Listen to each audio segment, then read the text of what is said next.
Hi, my name is Deanna Robinson. I am the DegreeWorks Analyst for Northern New Mexico College, and this video will briefly explain the new exception management process.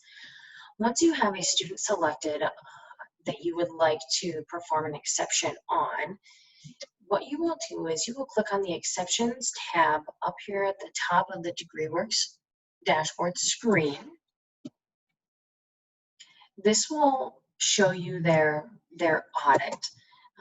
However, instead of adding an exception up at the top like we did before, what we will do immediately is select the blue plus sign right next to an exception and hit Add Exception.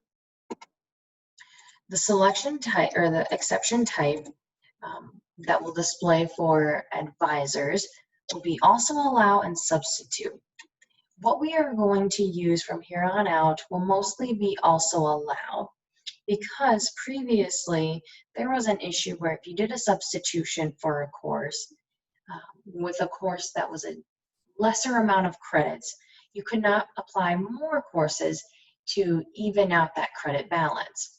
However, if you do the also allow, you are able to put more than one course as an exception for that particular requirement that you're replacing in the audit.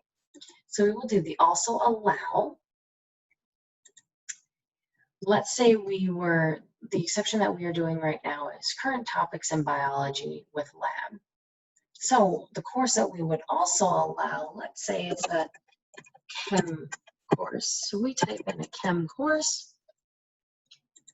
The description was required before, and what the best practice is to, for the description, put the course that you are replacing. So we would put, biology or current topics in biology.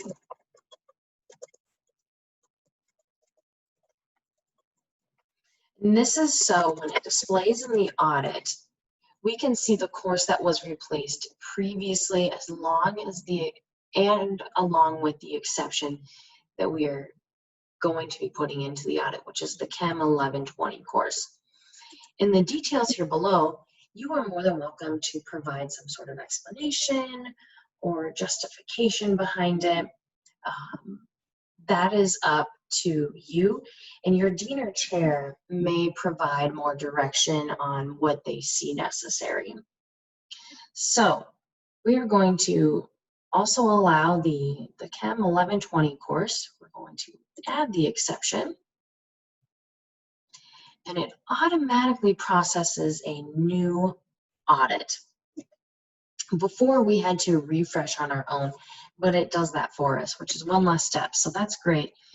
Here we see the exception was done by Deanna Robinson. When it was done, it was an also allow, and it's the current topics in biology course. Now this student hasn't taken, or they replaced it with the Chem 1, we replaced it with the Chem 120. What we were substituting it for was the current topics in biology. This will allow you to do an exception for a student even if they haven't already taken the course or if they aren't already pre-registered for it. So if you know in the future they are going to take a course that is going to be a substitution, you can go ahead and do that substitution right away instead of having to remember to do that later on. Now the also allow allows the student to take that Chem 120 course or still take that biology course that was originally required. With the substitution, it permanently changed it to what you were replacing it with. If you have any questions on this exception management process, please feel free to reach out to me at deanna.robinson@nnmc.edu. If you have any questions on what courses are an allowable substitution, please reach out to either your dean or chair or the registrar's office. Thank you.